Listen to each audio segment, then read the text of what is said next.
जेत्सु। इस कहानी की शुरुआत में हमें बर्मा के जंगल में जैक नाम के एक आदमी को भागते हुए दिखाया जाता है। पीछे से कोई इसके ऊपर शर्कीन से हमला कर रहा होता है। भागते भागते वो पहाड़ की चोटी तक पहुंच जाता है। एक शेर की उसे लग भी जाता है, उसीलिए उसे नीचे पानी में कूदना पड़ता है। पानी में पत्थर से टकराने की वजह से वो बेहोश हो जाता है।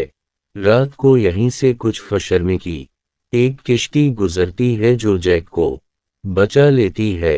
वो जैक को अपने साथ अपने घर लाती, जहां पर फशर्मे की वाइफ जैक का इलाज करती है।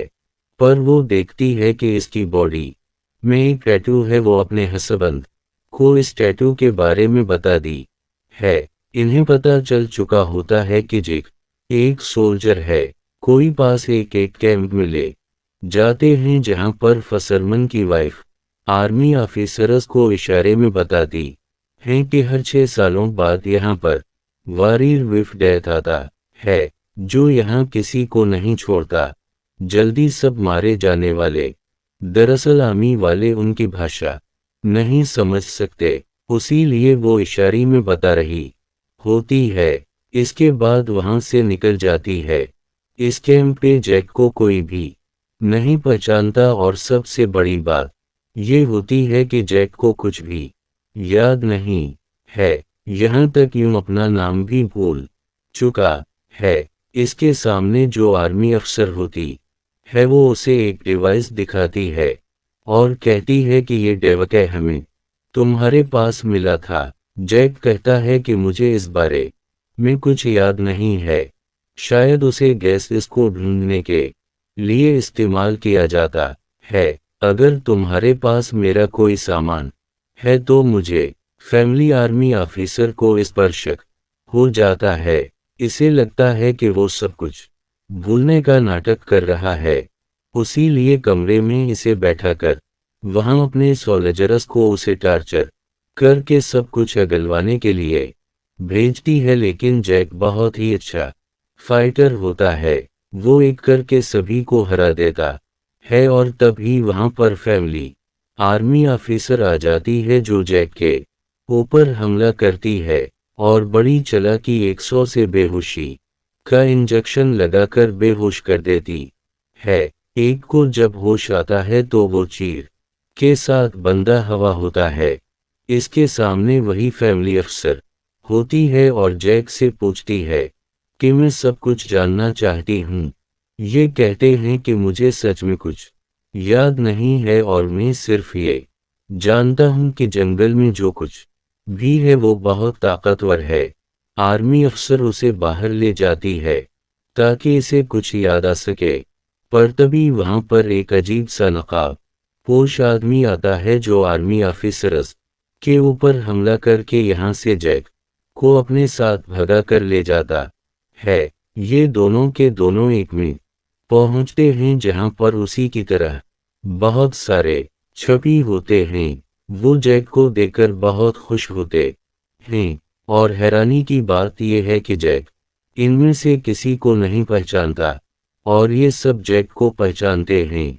पर उससे पहले कि सब के सब यहाँ से निकल पाते, आर्मी ऑफिसर्स की टीम यहाँ पहुंच जाती है जो जैक को एक बार फिर से पकड़ कर अपने साथ ले जाती है। एक से एक बार फिर से वही आर्मी अफसर सवाल पूछती है कि वो लोग कौन थे जो तुम्हें अपने साथ ले गए थे। ये कहता है कि मैं उनके बारे में कुछ नहीं जानता, मुझे कुछ भी याद नहीं है।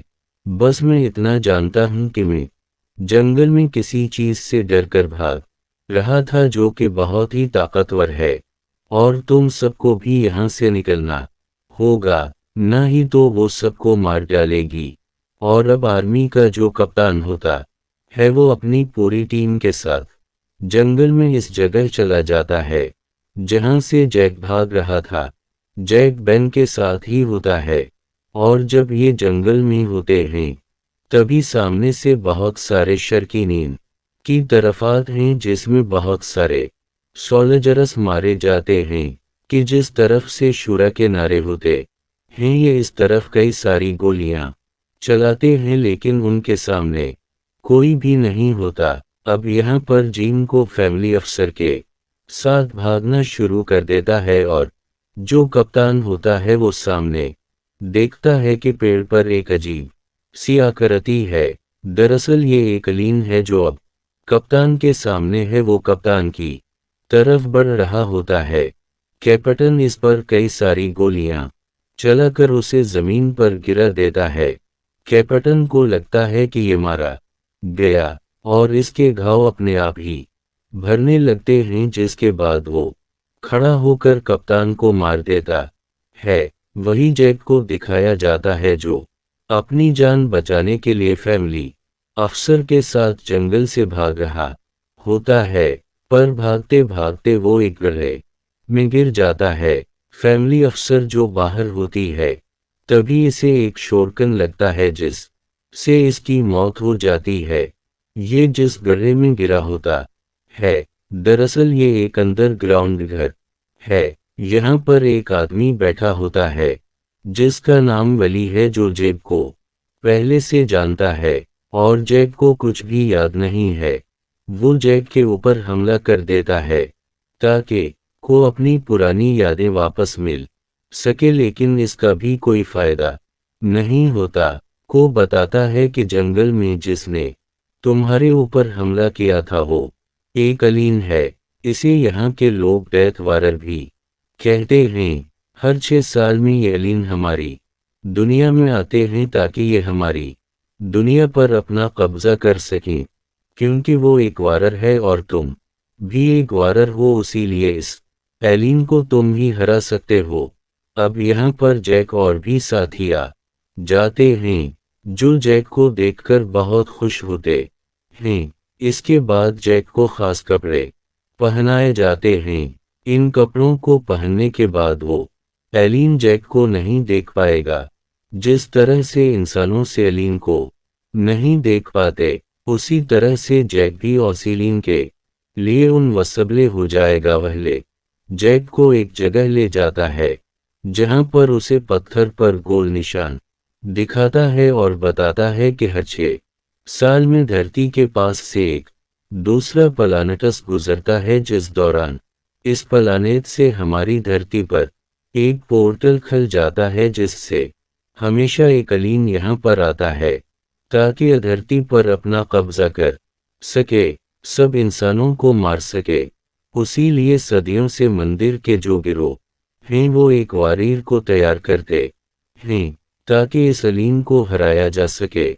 और वो वर्जर तुम हो। अब ये सब के सब एलियन को ढूंढने के लिए यहाँ से निकल पड़ते हैं और जब ये रास्ते में आगे बढ़ रहे होते हैं तभी एक वारर जैक को आसमान में इस पिलाने को दिखाता है जिस पिलाने से वो एलियन हमारी दुनिया में आया है। वो बताता है कि इस से पहले की प्लानेटें यहाँ से जाए या तो हमें इसलिए को मारना होगा या उसे उसी पोर्टल से वापस इसके प्लान पर भेजना होगा जिस पोर्टल से वो हमारी दुनिया में आया है, क्योंकि अगर वो प्लानेट हमारे ऊपर से गुजर गया तो अगले 6 सालों तक वह टल नहीं खलेगा और उन 6 सालों में वो एलियन दुनिया को तबाह कर देगा।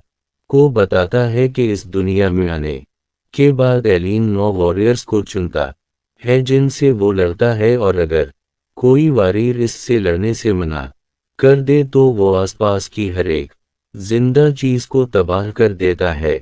दरअसल वली जिन वाररेवरस के बारे में बात कर रहा होता है ये से एक खुदी है जिन्हें जयोजियो कहा जाता है, लेकिन जैक देखता है कि ये 9 नहीं बल्कि 8 है। वो वारिस से पूछता है कि हम तो 8 हैं। वो वाली बताता है कि हम पहले 9 थे, हम सब ने मिलकर इस एलियन के ऊपर हमला किया था।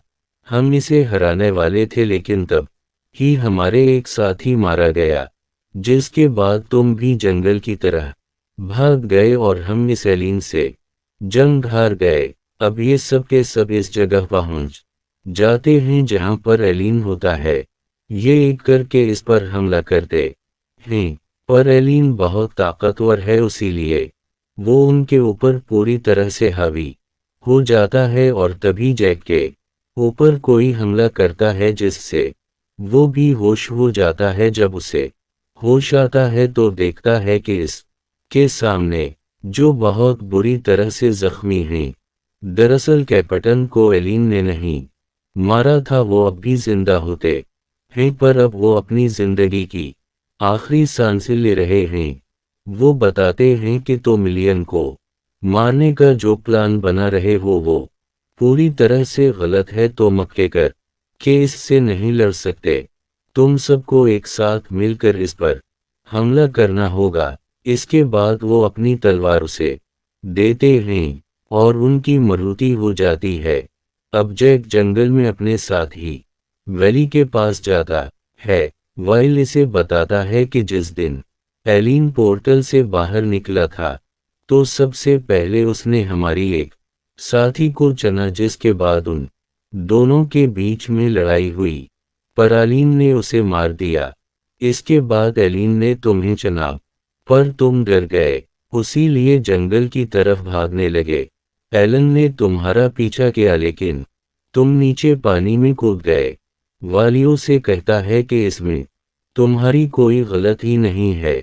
मिलियन ने मुझे भी चुना था पर मैं भी डर गया था, इस वजह से मैं भी भाग गया और वैलियां इन्हीं से डरता है जो युद्ध होते हैं। हम दोनों इसकी नजरों में कावट हैं यानी कि कायर हैं और एलन कायर लोगों पर कभी हमला नहीं करता। अब उनके बाकी साथी भी यहाँ पर आ जाते हैं। दरअसल एलिन ने उनके एक और साथी को मार दिया और सब के सब ही मंदिर की तरफ बढ़ चलते हैं क्योंकि वो प्लैंट्स जिससे वो एलिन आया है वो जल्द ही मंदिर के ऊपर से गुजरेगा, जिससे मंदिर के अंदर एक बार फिर से पोर्टल खुल जाएगा। ये सब के सब इस प्राचीन मंदिर में पहुंच जाते हैं जहां पर एलिन भी उनका सामना करने के लिए आ जाता है और ये एक एक करके नहीं बल्कि उस बार सब एक साथ मिलकर एलिन के ऊपर हमला करते हैं।